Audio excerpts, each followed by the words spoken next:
360 staple. There's no reason to play this in 2021. Ties to Doomblade. This set has nothing for Cube. No good Black Planeswalker. Just play good cards. Garbage tier.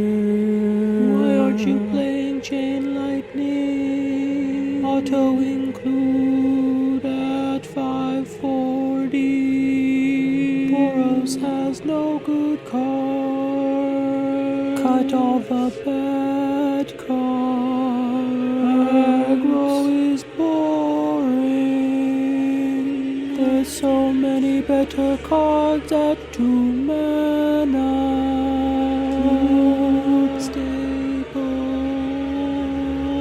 Ties to Doomblade, best in slot. It's a Bane Slayer, maybe at 720. There are many more powerful options. It's 2021. Ties to Doomblade.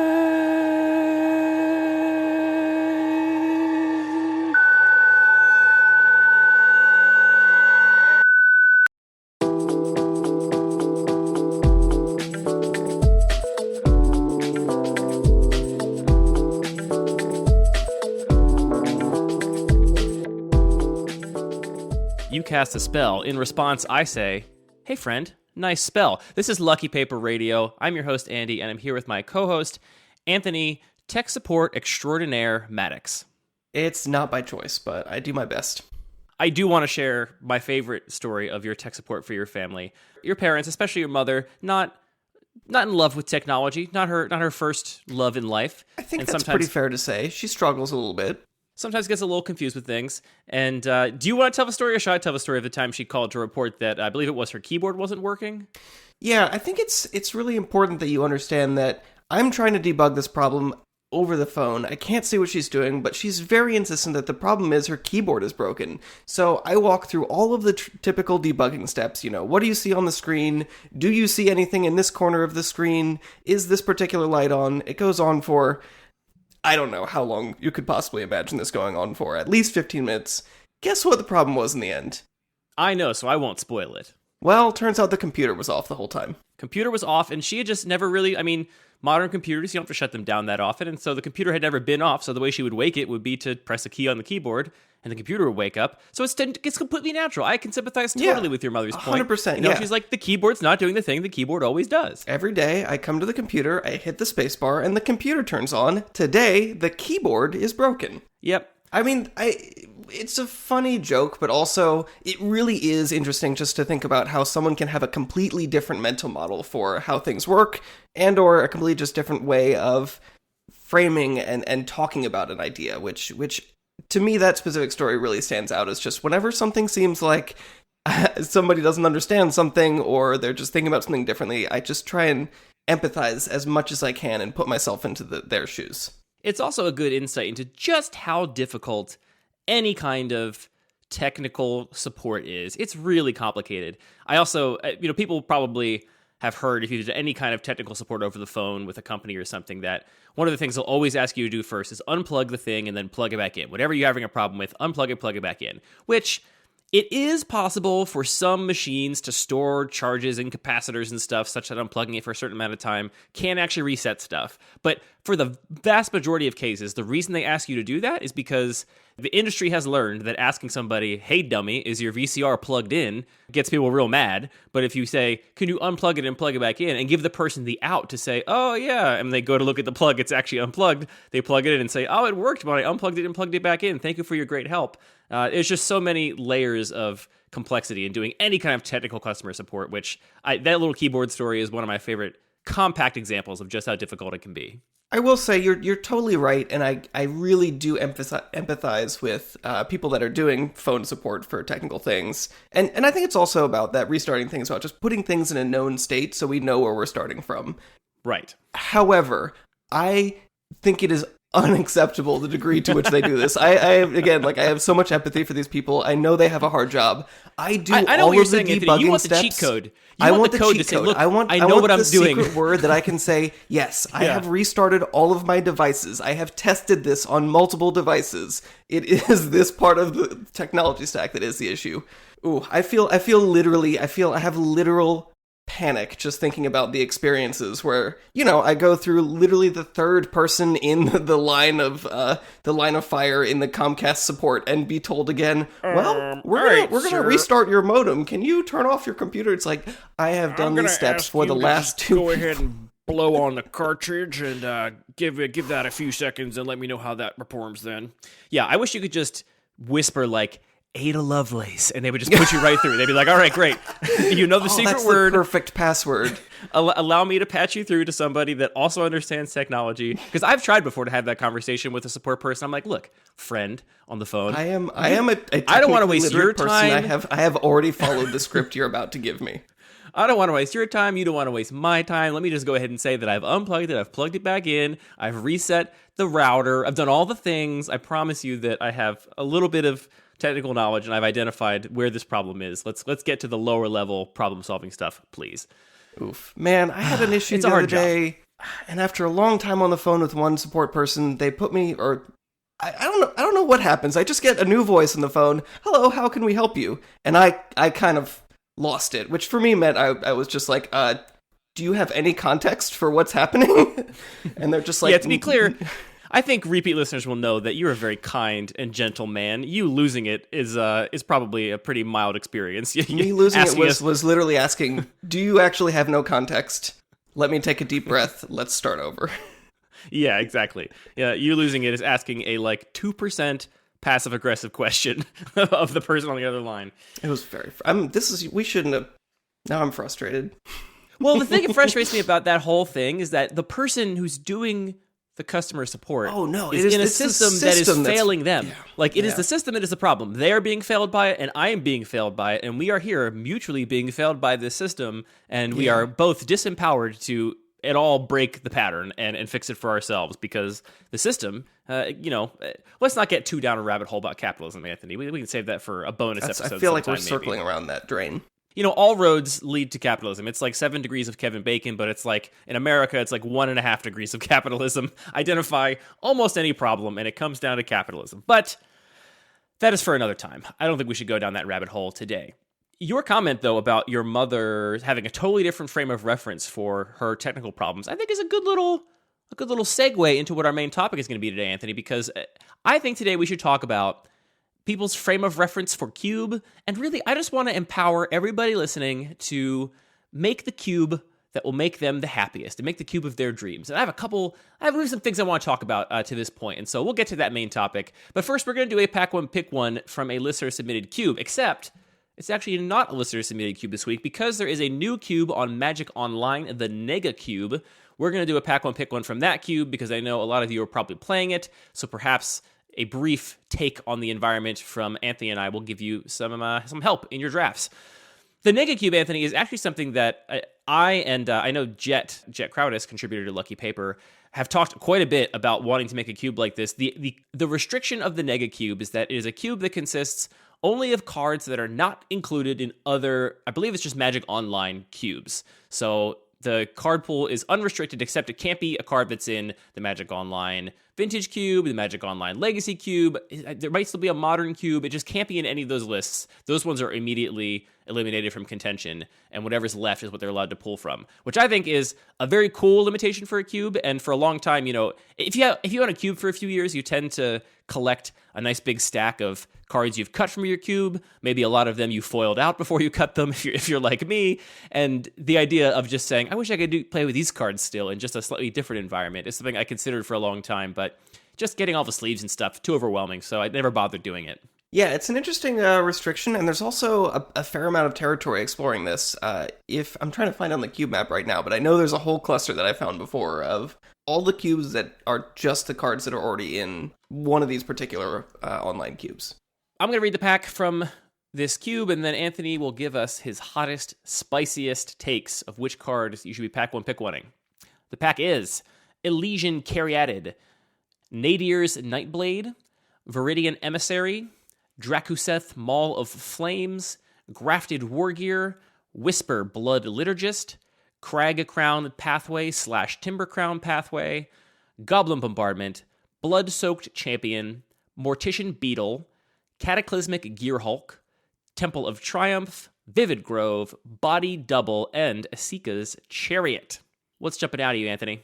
So for context, I'm not a Magic Online player, so I don't have a ton of experience with these specific cubes, and I do think this is, maybe you agree or disagree, I think it is trying to emulate still a lot of the playstyle of the Legacy and Vintage cubes, in terms of still playing the most powerful cards and strategies it can, with that exception. That is my impression. Certainly the way it's been contextualized, I have not seen another design philosophy espoused for it other than it can't play these cards. And I feel like it's the exception that proves the rule, right? If you're saying you can't play these most powerful cards that are in the Vintage Cube, you're probably still trying to play the best cards you can that are not in that Vintage Cube. So it's really interesting what's left. It's like we don't have the 1-mana elves, but we do have these 2-mana, either elves or otherwise sort of ramp creatures. We don't necessarily have all the most powerful, aggressive red 1-drops, but we do have some aggressive black cards, so I wonder how much black can really be the aggressive color with cards like a Blood-Soaked Champion here. I think that the things that actually stand out to me pretty strongly, though, are Asika's Chariot, just for being an incredibly powerful card. I know it's one of your favorites that you've always loved. Yeah, since day one. I'm on record of loving that card. Grafted Wargear, which is just kind of a broken card that's very flexible and can fit into every deck. And then I think the last thing that stands out to me is Vivid Grove. These are lands that maybe, if you're familiar with a lot of the Vintage Legacy cubes, you haven't seen that much because they're definitely a tier below, like a lot of these cards. But they basically give you 2 charge counters and you get 2 shots at making 1 mana of every color. So they're actually pretty powerful fixing, especially if you're trying to splash and this is in a base green deck. So those are the 3 things that stand out to me. I think if I wanted to win Grafted Wargear, especially from what I've heard about the way these cubes play, and more importantly, the way that people tend to draft them, just drafting an aggressive deck is pretty effective. But I might just be taking Asika's Chariot here. Just to read these cards, Asika's Chariot's new. I think everyone knows what that does. It makes some cats, make more cats when you attack. Great. Grafted Wargear is 3 generic mana for an equipment that gives the equipped creature +3/+2, has equipped 0, which is fabulous. The one downside is when Grafted Wargear becomes unattached from a permanent, you must sacrifice that permanent, which, I gotta say, that downside doesn't often come up. It basically means that once you've committed the Wargear to a creature, you have to just jam that creature until it dies in combat or whatever before you can move the Wargear.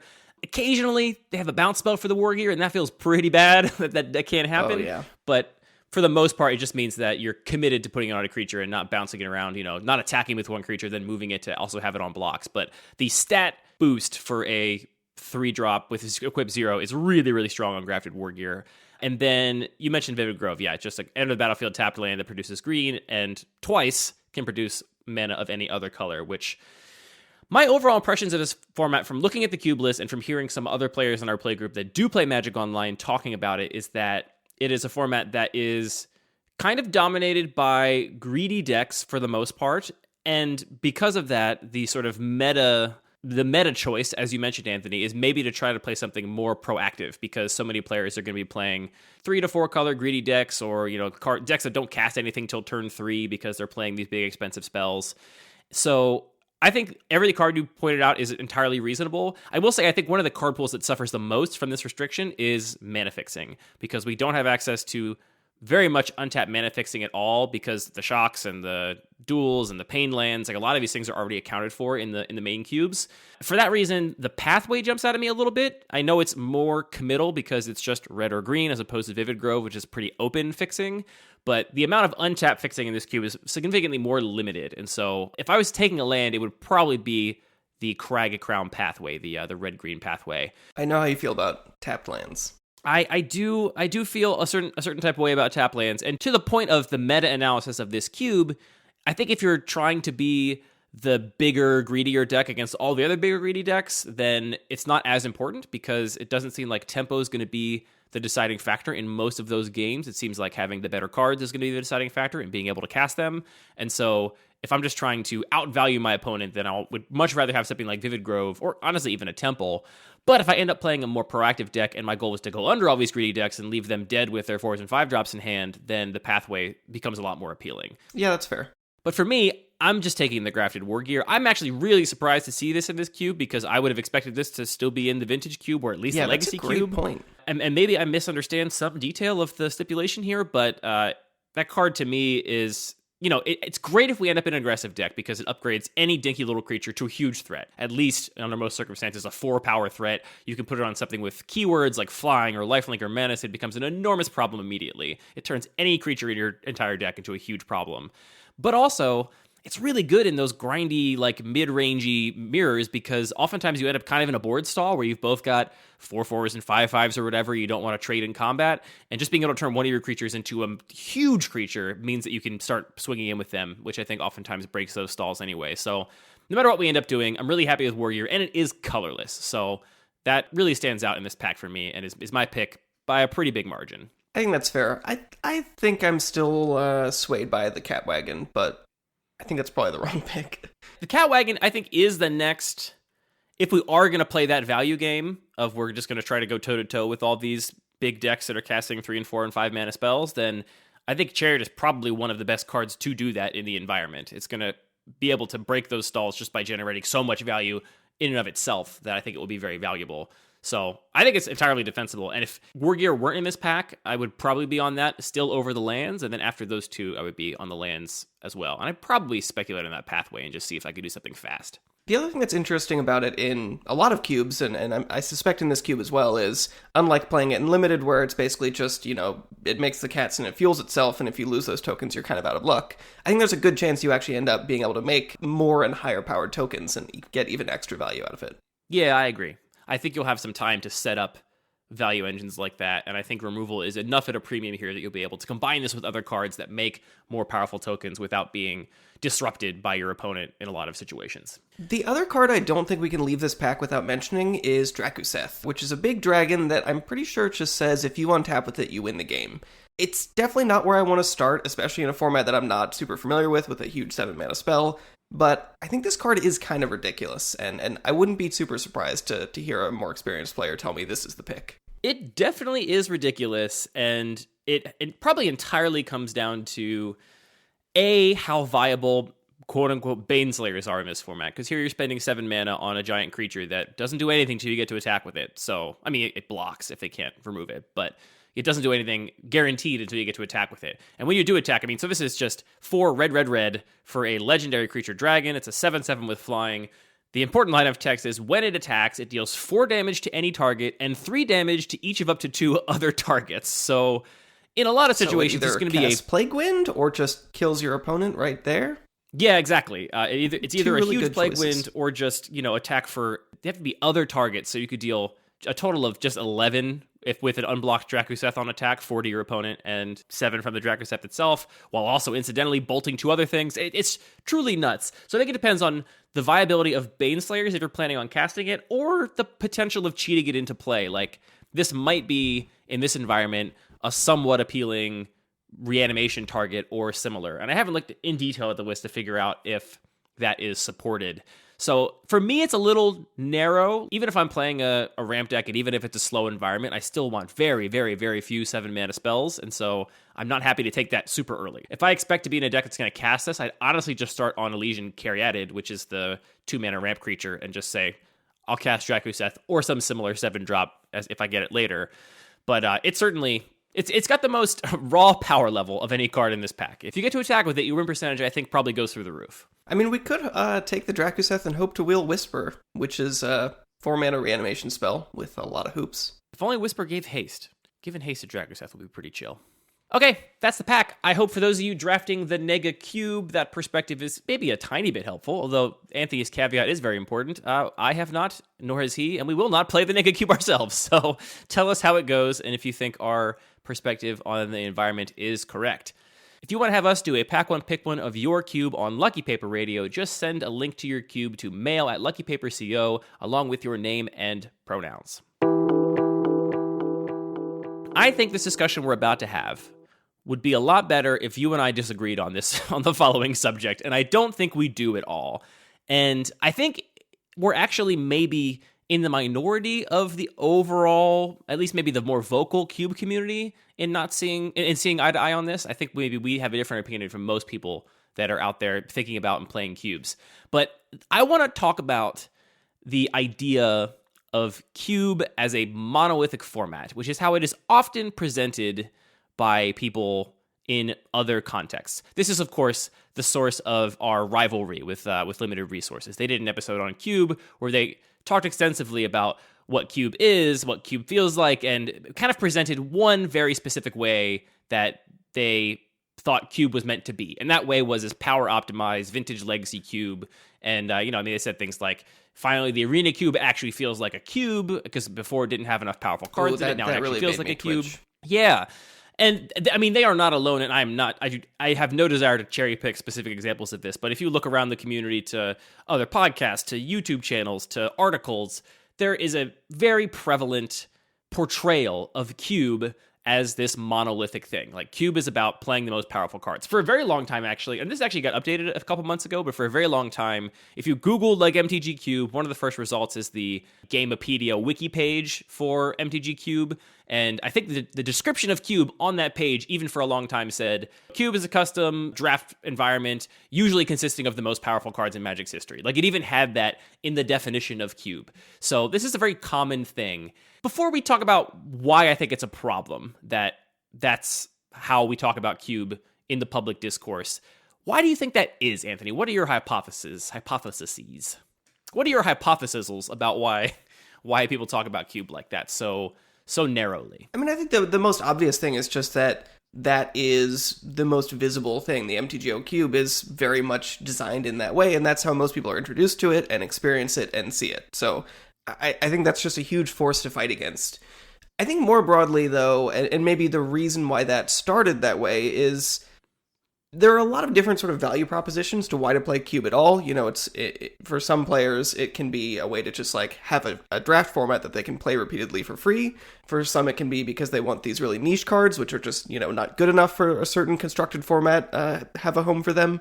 But I think the biggest reason for so many players is they just want to play with the best, most powerful, and most exciting cards that they have the most fun memories and experience with. We've speculated before about why it seems so many people gravitate to high power levels in Cube design, and I think we have a lot of good potential explanations for it. But honestly, one we haven't talked about in the past, which I think might be a very strong reason, is that designing a cube is really hard. And if the MTGO Vintage Cube is the most visible cube, I think it's entirely natural that many, many, many cube designers just emulate that, because there's a lot of years of history and work that have gone into that cube. And even though I personally don't love some of the design decisions made from my subjective stance as a player, I think the MTGO Cube is enormously successful at succeeding in its own design goals, which is making a bunch of people excited to play Cube on Magic Online. And having that monument to that success to just kind of emulate, and obviously everyone has their own take on things. They'll take the Vintage Cube and they'll cut the cards they don't like, add the cards they do. They'll tweak the archetypes they think are don't play to their play preferences and modify them. But I think one of the reasons that we end up there is not just that people like playing with powerful cards or think it's more fun to play with these really pushed cards, but actually that designing a cube at any other power level is so much harder and so fewer people have done it. Yeah, that's definitely true. There's a lot less precedent.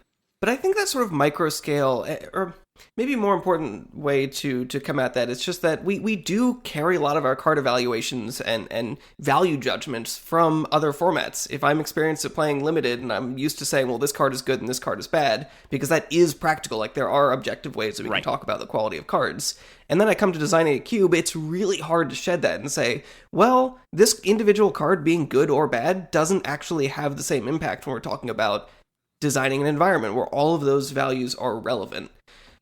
We've talked before about power creep, and I think that there's this weird phenomenon I've been trying to figure out if there's a name for, but this sort of locality or nearby fallacy, where you're it doesn't actually matter if I make a swap in my cube that makes one individual type of card more powerful, or if I just made every other card slightly less powerful. Those would be this exact same change on the resulting environment.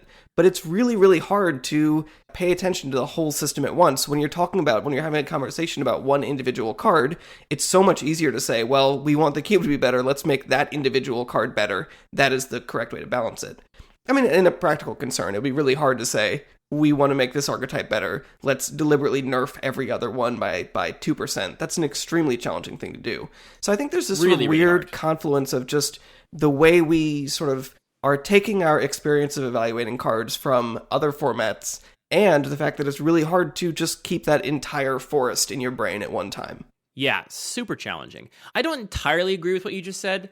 I think in the very abstract theoretical, you're right? You're basically saying that, you have these 2 points in your cube list, like, your white aggro deck and your, green mid-range deck, and the way they relate to each other isn't balanced in your opinion, right? Maybe the green aggro deck is always winning. You're saying that the difference between making the green aggro deck worse versus making the white aggro deck better is effectively a wash, right? Like the relative placement of those decks to each other and to the rest of the environment could be the exact same at 2 different power levels. The only reason I don't think that's entirely true is that there are a lot of aspects of the game that are immutable. You start with 7 cards in your hand. You play 1 land a turn. You have 20 life. These things don't change, and so I think as you move things around relative to one another, the fact that they are still tethered to these constants does mean that things do fundamentally shift. Like, you can't just move the entire line up or down because you end up making things totally irrelevant because they're actually tied to these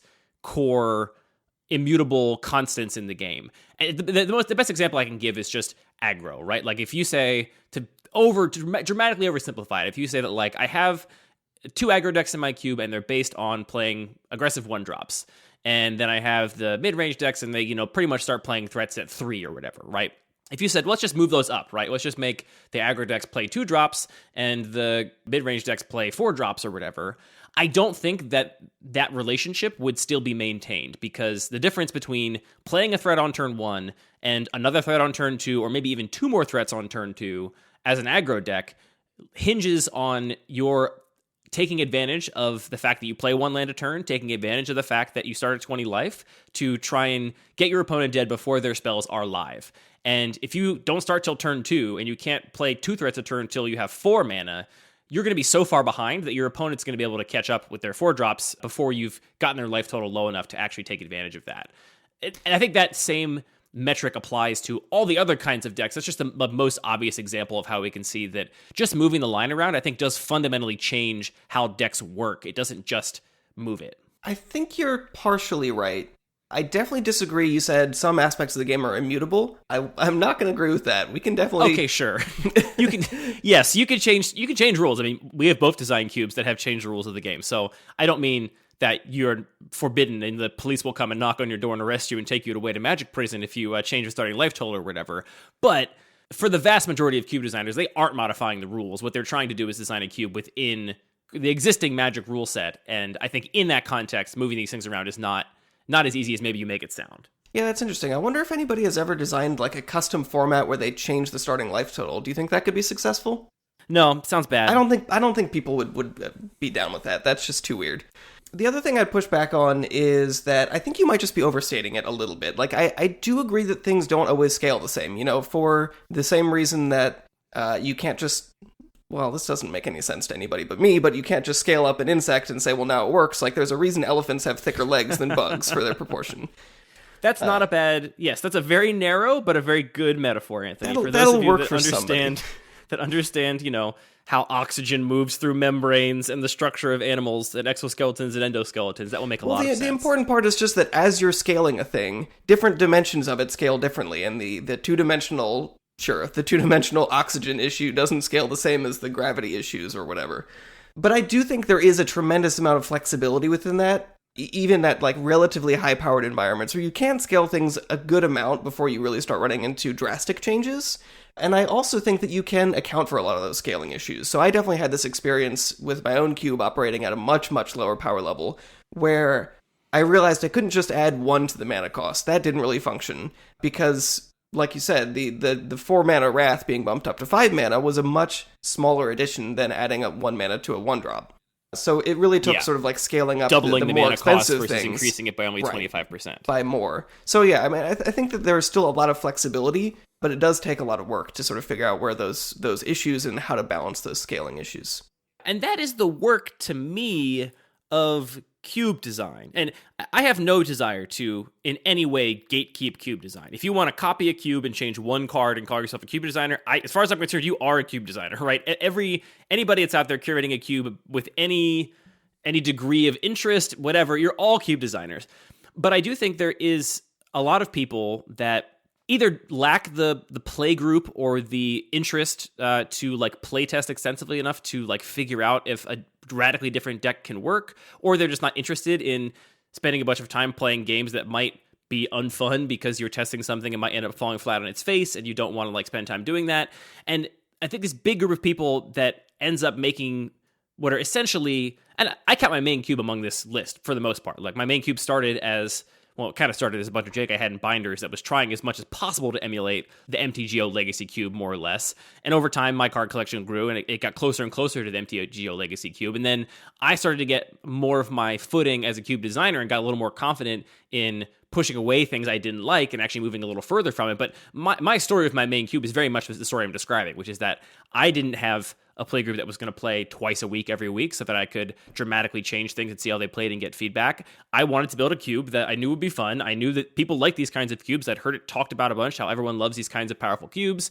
And so I leaned on that, basically, to make a lot of the design decisions for me. Yeah, and all of that, like the way that you engage with your play group is really important. And so if part of your motivation is saying, I want to play these high-powered cards because I know that's what's going to get my other players to actually play this cube rather than just playing Modern or whatever, that's a real goal. I think it's just important to have that entirely perspective and be explicit about it. I mean, what you're saying is we don't want to tell anybody that by designing a cube in a certain way, they're doing something wrong. In fact, the opposite. We want to say there are so many right ways to design a cube. And if we can just adjust our language and the way that we talk about it a little bit, we can just be a little bit more open to, you know, all the many projects that we could work on and the many projects that other people that are looking for a place to talk about different cube designs can really find a place to have those discussions.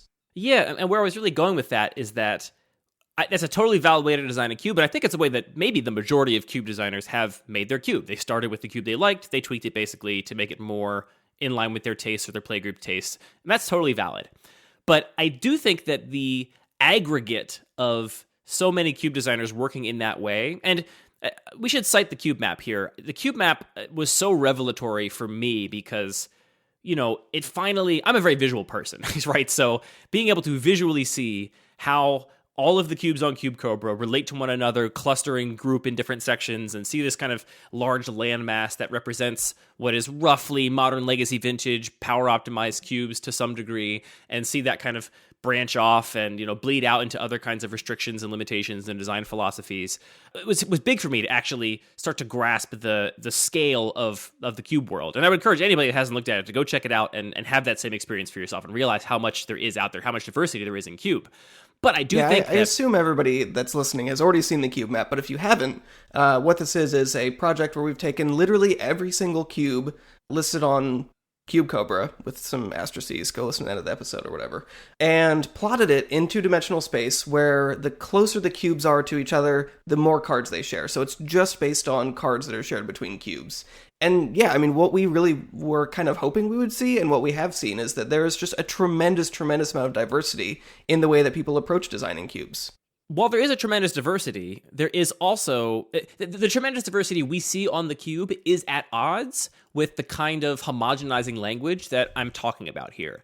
And this is everything from people saying, like, you know, even just small comments, like someone tweeting like, this card's great for cube. It's like, what does great for cube mean? Like, you're just saying this is another very powerful card that a lot of cube designers are likely to include because a lot of cube designers are playing at the highest power level. Like, that homogenizing language, I think, has a very, I don't want to overstate it, right? Like, we're citing this problem in this, like, you know, very niche fan-made format with no competitive play, no stakes. Like, it's only a problem in that I think in the aggregate, all of these cube designers that are essentially modifying a powerful cube environment to suit their tastes, but not exploring other kinds of things, I think it has the effect of giving the impression that is the only way you can make a power-optimized cube, that other things would not be viable. And I don't believe that for a moment. I mean, having worked on a lot of cubes at this point, many of them quite powerful, I'm firmly convinced that there are lots of strategies that could work in an otherwise, similar legacy vintage power optimized cube that people just have not tried, have not proven, have not taken the time to test and tweak and optimize so they are actually competitive. And as a result, I think a lot of people feel hemmed in, and they say things like, oh, well, when are we going to get some white cards that are actually interesting for Cube? Or when are we going to get some good black 4-drops? Or when are we going to get finally good Boros cards for Cube? And it's like, all of that always rubs me the wrong way. Like, it bristles me a little bit to hear people talk about Cube that way, because any problem you identify with this monolithic idea of Cube that exists, like if you're pointing at it and saying like, well, what Cube's problem is we don't have enough discard spells, or Cube's problem is we don't have enough good Boros aggro cards, or, I've heard people talk about the quote unquote Naya problem, which is basically that there are no good red-green, green-white, or white-green gold cards, and that's a big problem. Like, all of these problems, if you're describing that about the monolithic cube and that applies to your cube, I would say that you should see that as a challenge and an opportunity for you to redesign your cube to make that not a problem anymore, and not a failing of Wizards or whoever for not printing cards that will solve this problem for you, essentially. I mean, I think the real issue with that kind of framing of an issue is that you're asking for something that's kind of weird and doesn't matter to any other format. So, I mean, we can imagine when Wizards is designing cards, they're trying to design every card for lots of different formats, or, at least every set. So some of the cards are going to be relevant in Modern, some will be relevant in Legacy, which, I know they spend a ton of time thinking about what the Legacy metagame looks like. And very focused on that. And Standard and Limited. And so they want in each of those environments there to be a balance where you can play any color and feel like, not feel like an idiot. You can show up and win some games with it. When we're talking about cube design, and we have literally the pool of all cards ever printed, including cards 22,000 cards or whatever. And cards that you literally can't play in any other format. If you want to play the conspiracies or the uncards, you absolutely can. What you're asking is, Wizards, please make sure that sort of skyline, the like absolute peak in all of these colors and all of these different kinds of cards is balanced as well. And they're just not thinking about that balance because they shouldn't be for any other format. And if they don't, what if they do just print a bunch of new, really broken white cards? Suddenly there's just a new peak. And we have the flexibility to say, well, rather than feeling entitled and requesting from Wizards that they better print better cards to balance this weird subset of cards, we can instead say, well, let's just like take this color down a notch and get things in balance. I just want to emphasize how much unexplored space I think there is, even at the most power optimized cubes. There's a lot of people who, if you ask them, they would say their goal is to play the most powerful cards in their cube. And I see cubes like that often, and there's a couple things I think that totally fit that described goal of playing the most powerful cards that people choose not to play. The best example I could think of is like dedicated burn cards, like make burn an archetype in your cube. I mean, run Lava Spike, run Pillar of Flame, run Price of Progress, run Pyrostatic Pillar, all these cards that don't affect the board. They do nothing but deal damage directly to your opponent. And I mean, even put like Ensnaring Bridge in there. Like, Legacy burn decks play Ensnaring Bridge, which basically says like, shut off any kind of fair deck that would attack me with creatures. That is irrelevant now, and just wait for me to draw enough burn spells to kill you.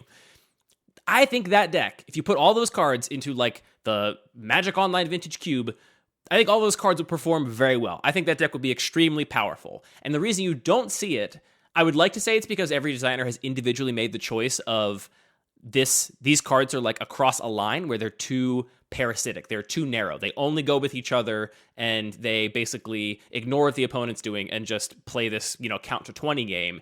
And so I want to ignore them. I actually think the reason most people ignore them is because they're not present for the most part in the Magic Online Cube. I mean, the closest we have is stuff like Sulfuric Vortex and Fire Blast, which kind of fit the same definition, but I think are beloved for other reasons. And, Fire Blast can kill creatures, though it doesn't happen very often. So that's a whole suite of cards that even people that profess to be playing power-optimized environments are completely ignoring. And then they look at other sets of cards that they feel somewhat obligated to play because they feel they're the most powerful options in a particular color pair or color, but they don't like them. They complain about the archetype or the deck, and they say, like, I wish that this color could do something else. And it's like, it can. The color can do anything you want. You have the entire world of Magic cards available to you. That's exactly the point that really grinds my gears. I was talking with somebody on the Discord recently, and they're like, man, I really wish they hadn't printed this specific card, because it's just slightly better than this other specific card, which I actually really like the play patterns better. And I was just like, well, no one is forcing you to play the better card. Sure, if you're going to a tournament, you want to show up with the better version, but that's not what Cube is. And they came back and were like, hey, thank you so much for reminding me of that. The Cube is actually more fun now that I'm playing with this card that I enjoy more. And that's the kind of, if you feel burdened, unburden yourself. If you don't feel burdened, yourself. Continue to enjoy Cube as you enjoy it. Everyone wins. 2 and a black, unburden yourself. Discard all those cards in your head that are causing you to be hung up in this. I mean, and that if you don't feel burdened, Unburden has cycling. it does. Oh boy, I punted so hard at a GP with that card. Every time I look at that card, I just think about how stupid I am. It really hurts. Yeah. I've punted so bad against Eli Cassis too.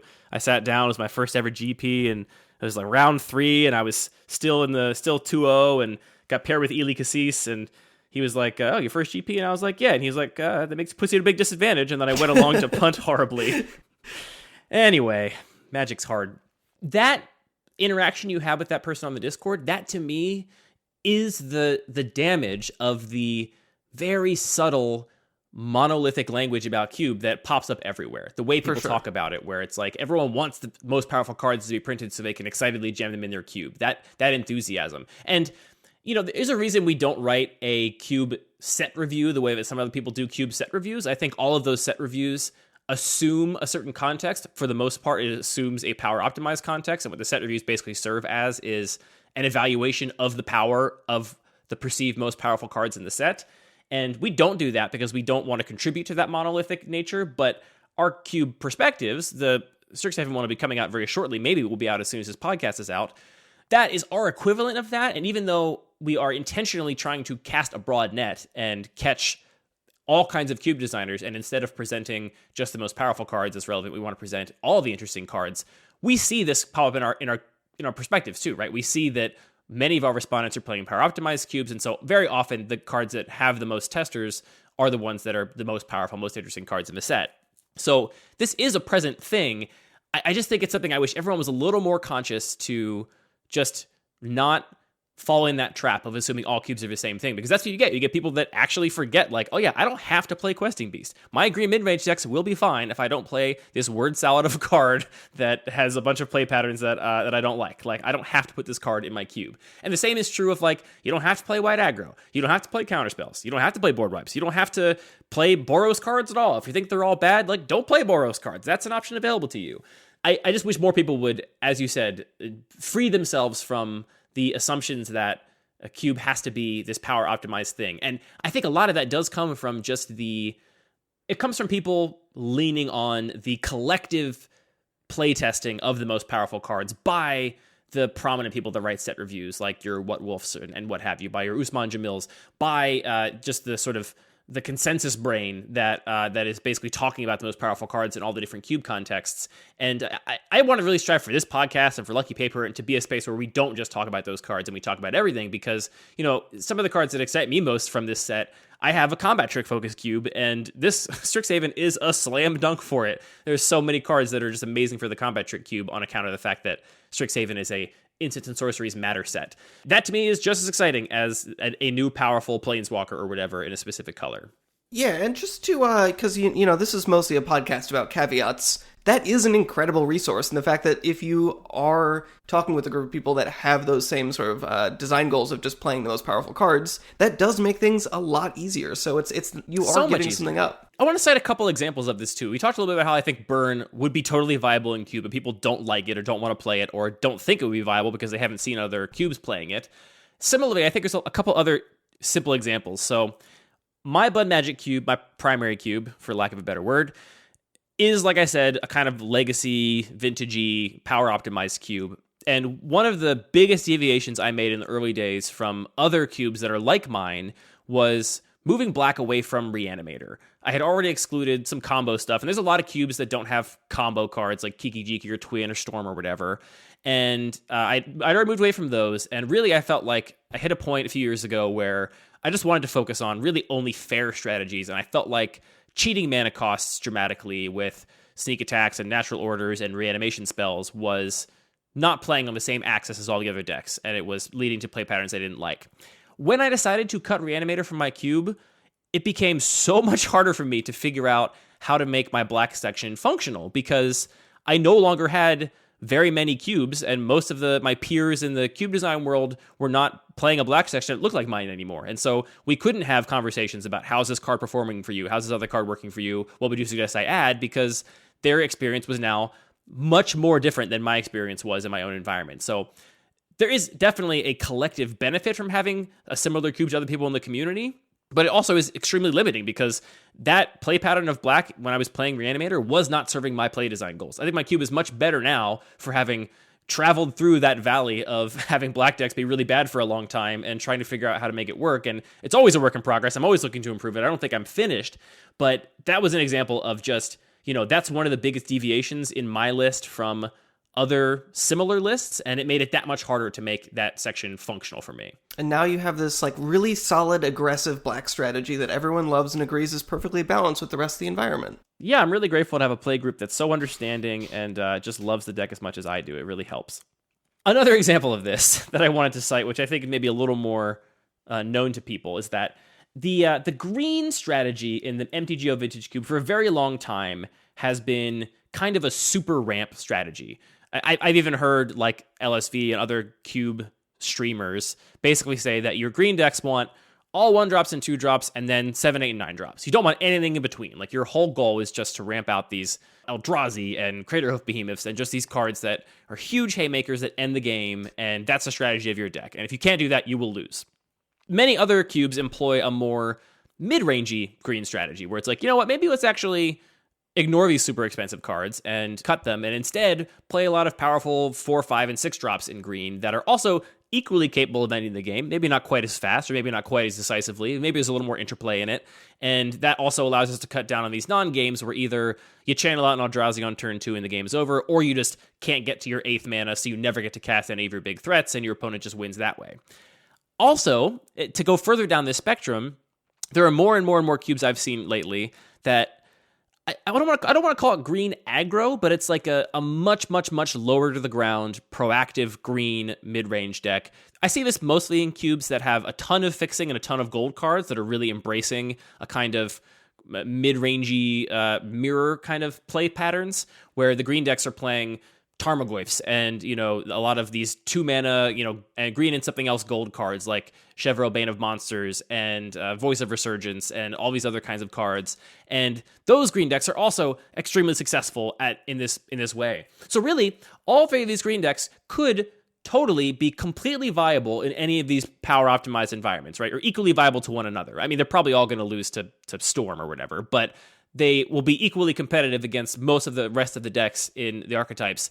And even given that, I think people that are just emulating the MTGO cube have this perception that your green has to be playing 7, 8, 9, and 10 drops in order to work. Those are the most powerful green cards. If you're not playing them, your green is going to fall flat. When in actuality, it could win with 4 and 5 mana planeswalkers, or it could win with 2 and 3 mana efficient threats, which green has no shortage of: Kazandu Mammoths and Trolls and Tarmogoyfs that can just run over your opponent before they get to develop their board.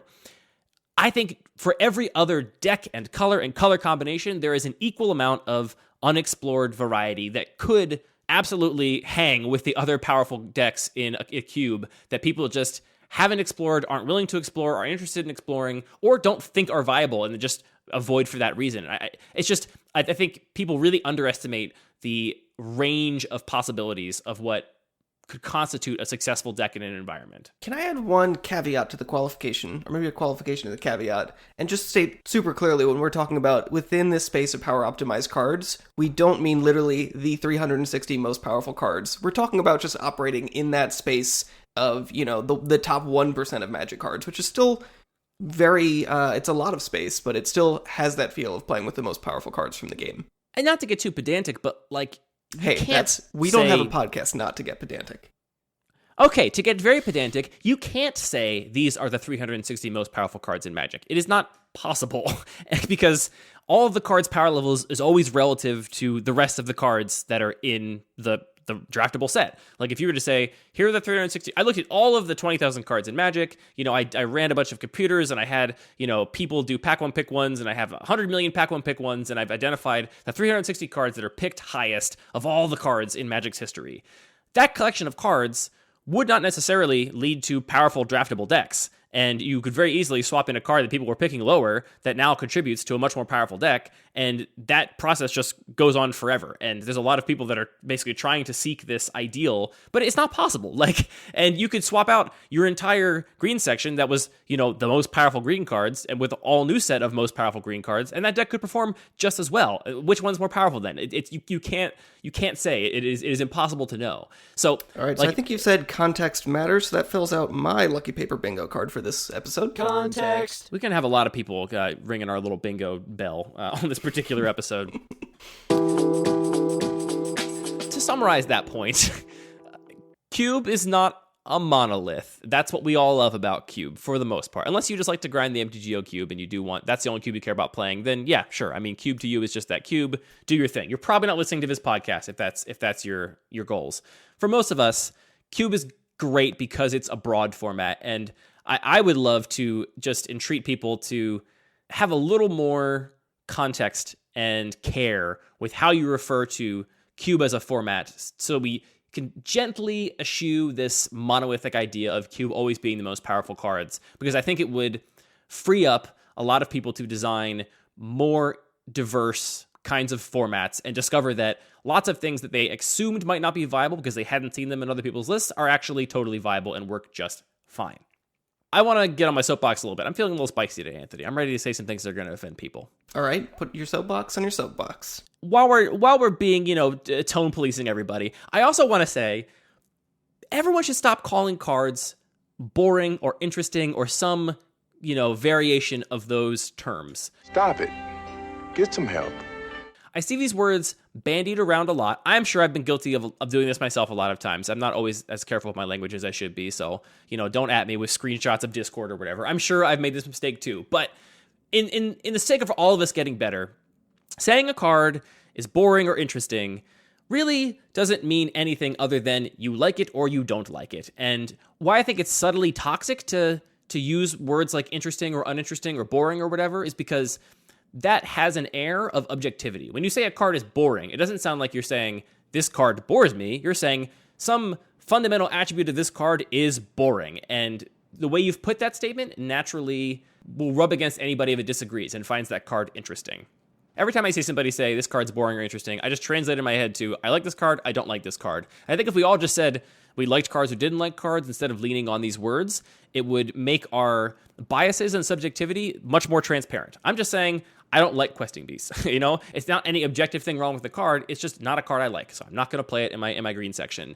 And I wish everyone would just embrace the inherent subjectivity instead of trying to appeal to some ideal that is above and beyond their subjective stance on a card. To be fair, boring and interesting is still a lot better than good and bad in terms of yes, good and bad is the worst. It's the worst of all. That is much worse. Good and bad is not actually subjective, but it's dependent on so much context that it is, I think, actively destructive to good conversation to try and bring that up. I always see it leads to so much friction in conversations with strangers on Discord, Reddit, Twitter, wherever you're talking about Cube. There's so much friction that is caused by saying you think a card is boring or saying a card is interesting to you when somebody else might disagree. The way you present that sounds so objective if you don't just say, I like this card, I don't like this card, which I think is just so much easier to say. Just do that. The English language is just really problematic. I really enjoy some passive voice. Yeah, it's a rough language. It's we're stuck with it for the most. I guess it's not stuck. We can land it. Wait, should we start an Esperanto Cube podcast? Wow. Yes. Now that checks a lot of boxes on my Anthony bingo card. I just Esperanto Cube podcast is gonna be right down your alley, I think. I don't know if I have the mental energy for this at this time, but something I've always wanted to do. Maybe I should save this for later, but basically find somebody who doesn't speak English, and I conveniently do not speak any language they speak already, and try and learn Esperanto together and see how long it takes for the two of us to figure out how to communicate. This would be a fun YouTube series. This isn't content. This is about personal growth. Dude, we live under capitalism. Everything is content. If it's not content, it's a waste of time and resources. We got to be constantly capitalizing on all of our hobbies. All right, I think that really closes the loop on this one. Anyway, my last spicy take for the day, Anthony. Probably my spiciest take of all. Wizards, if you're listening. Gavin Verhey, if you're listening. Morrow, if you're listening. And I presume you are. Hi, Morrow. Please don't try to make cards for Cube. Just don't. We're happy. We're happy over here, chowing down on the seconds from standard and regular limited and all the other constructed formats you have in mind. Don't think about Cube when you're designing cards. I actively don't want Wizards to design cards for Cube. Do you think this is a totally wild... I've said this to other people, and they think I'm crazy for not... Like, why wouldn't I? It's my favorite format. Why wouldn't I want Wizards to make cards for that format? How do you feel about this, Anthony? Do you want Wizards to make cards with Cube in mind? I see where you're coming from. I think I want to process this more. I feel like the easy out for this is that unlike a competitive format where you are sort of obligated, you're priced into playing the best cards, like we've been saying, if you don't like the cards they print that are Cube specific, you don't have to run them. So in that sense, right, whatever Wizards does can't really affect Cube, except for the single instance, which was the change in the companion rule. So I'm not that concerned about it, but I do think I get the core of what you're saying, which is that, I think, for example, Commander used to be much more about solving a puzzle and sort of repurposing and exploring this area of cards that didn't really have a home previously. And now Commander feels a lot less like solving a puzzle because they just print a legend that, here's a new Commander set, here's 8 legends that each say, go out and find all of the X cards. And it feels less charming in a way. It really does feel like somewhere there's a spreadsheet of all the things cards can care about and all of the color identities, and there's just checkboxes in them. Checkbox for is there a legendary that cares about this? Right, and they just try and make legendary creatures that would support all those decks. And look, I'm not here to drag on EDH. I've played a lot of EDH. It was the thing that made me fall in love with Magic. I think it has way more things I like about it than that I don't like about it. And as a fellow casual format that's doesn't have an optimized meta like other constructed formats, I have a lot of affection for it. Okay, how about this? I think that Wizards absolutely should make a Cube product, but come talk to me first. I'll tell you what to do. Yeah, actually, I changed my Wizards. You can make a Cube product. You just got to hire Anthony and I to do it. Hire Lucky Paper partnership Cube product. Look, here's my thing.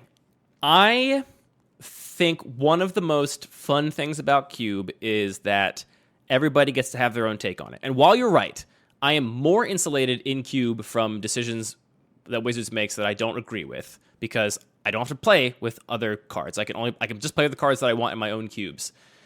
That doesn't mean that introducing Cube-specific cards or cards that have been intentionally designed for Cube. Here's the effect I think it would have. I think it would, one, further cement this monolithic idea of what Cube is for Wizards to kind of go on patching what they perceive to be holes in like the power optimized vintage Cube category. Like, let's give black a really good 4-drop or whatever. Like, going through and trying to do that, I think would just further cement the idea that Cube is this monolithic thing. And when they say print cards for Cube, what they mean is print cards for that monolithic idea of Cube. They don't mean for everybody else designing cubes because Cube is inherently everything. Any card could go in Cube. That's the beauty of Cube. And so I think naturally, over the course of making cards for every other set and every other restriction, every other limitation, every other audience they have to think about, they will inherently make no end of interesting cards for me to use in my own Cube design. And the reason I want them to not make them for Cube specifically is because the only thing that could possibly mean is making it for that monolithic idea of Cube, which I have no interest in codifying any further. What's more, well, it wouldn't affect my cubes because I probably wouldn't run a lot of these cards they would design with Cube in mind if they ended up looking like I expect they might look, looking like the Commander cards designed for Commander look, for example. I spend as much time, probably more time, talking with other Cube designers about Cube than I do playing my own Cube, and those cards being printed would absolutely affect my experience of the format in that regard. There would now be a whole chunk of cards that a lot of people will be running, people will be talking about, that were essentially designed to pander to what they perceive to be the needs of power-optimized cubes. And I think the only effect it would have would be slightly homogenizing the conversation around Cube in a way that I think is counterproductive to the beauty and depth and diversity of Cube. Also, I am very clearly just a hipster. I don't want to be pandered to. I want to sift through the, counterculture and the things that are not popular and find the stuff that is special to me, because it's me expressed that I'm the real Holden Caulfield. I'm the authentic one. I'm going to go find the things that are especially unique to me. I'm just a hipster, okay? So that's my take. Don't print cards for Cube. That's very big of you to say. I think I'm coming around to your perspective, specifically because I'm thinking about Commander Legends, which I think the way they designed it, I'm confident that they made the right choice for their needs, like the way that they needed to captivate a certain audience, which maybe would have been skeptical had they designed the product in different ways. But it did absolutely change the narrative, and now whenever somebody thinks about a draftable Commander environment, which, guess what, that's actually very close to Cube already, they talk about organizing it in a certain way, which I think ultimately, like, if you were already enfranchised and willing to have a draftable Commander experience, that wouldn't be the best way to do it. But because they needed to make it very accessible, they had to do it a certain way that's really cemented a lot of the framing and narrative about it, which is exactly, I think, what you're describing that you're worried about with the bigger Cube sphere. When anybody looking at Magic from a whole refers to Cube, they can't be referring to the whole of Cube because it is too big. It is too much of everything. They only can be referring to that monolithic idea of it. And that is what I want to fight my little war against. I want to go to war against the windmills of the monolithic idea of Cube as power-optimized format and just open everyone's eyes to the beauty of what can be the Combat Trick Cube, right, the Degenerate Micro Cube, and the Turbo Cube, and the Mono Black Cube, and just playing at any other power level where you can make the decks behave exactly as you want them to behave relative to one another, which that's the beauty and the agony and the ecstasy of Cube design to me. I mean, you say we can't talk about Cube as a whole, but I can see the whole thing on my screen right now. There we go. That is the Cube map. I've spent so much time just scrolling around this guy.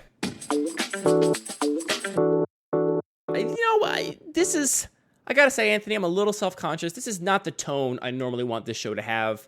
And regular listeners will know that we don't spend a lot of time complaining about what other people are doing and, focusing on little inner circle minutia like word choice and stuff.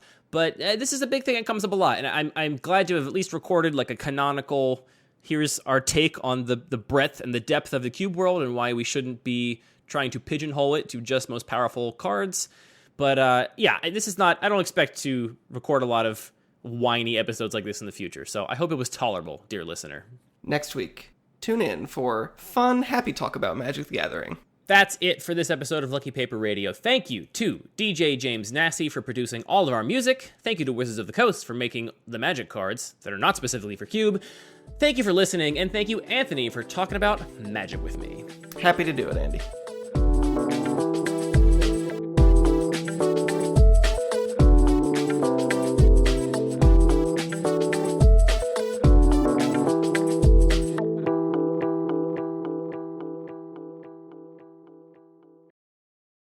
Ada Lovelace. Ada Lovelace, Ada Lovelace. If you say Ada Lovelace 3 times into a mirror, then you get past the tech support. You get past the tech support hurdle. And you get handed to somebody that knows what they're talking about and trusts and respects you. Oh, please let it be true.